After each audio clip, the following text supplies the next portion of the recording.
Gospod, za nas Gospod, Bog naš, pošaljao, blagoslovni i ovdje, Gospodin, i ovdje.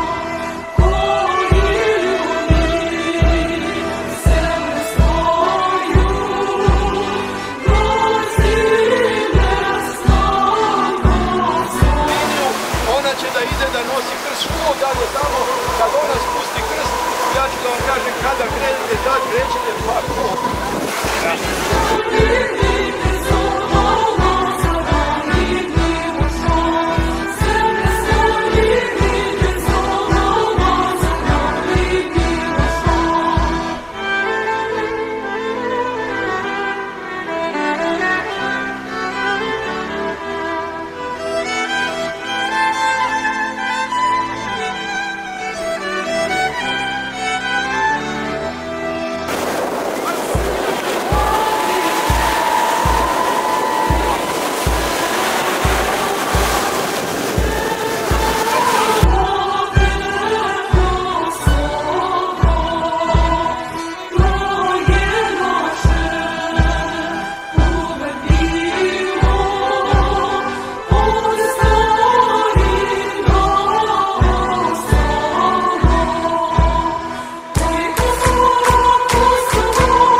Bog se javi.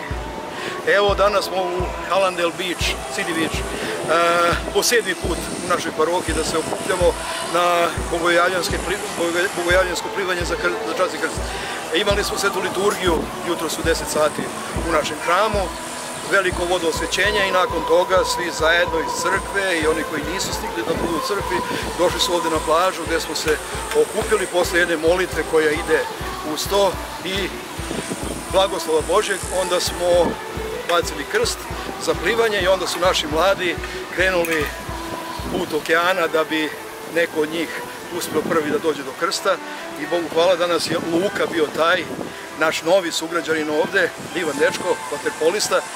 On je bio danas najbrži od svih omladinaca i on je došao do časnog krsta, tako da će on taj krst da čuva u svom domu do narednog bogojavljenja, on će biti čuvar časnog krsta bogojavljanskog u Majamiju. Tako da, Bogu hvala, svake godine sve više nas i više bude na ovakvoj jednoj manifestaciji. Evo već, to je sad 7. godina, od 17. smo počeli od bogojavljenja, pa evo do danas i nadam se da će to trajati još mnogo godina dok traje sveta dotle i da bude i ovaj događaj koji ulepšava i upotpunjava bogojavljanski današnji praznik. Živeli mnoga leta i Bog se javi, vajstinu se javi.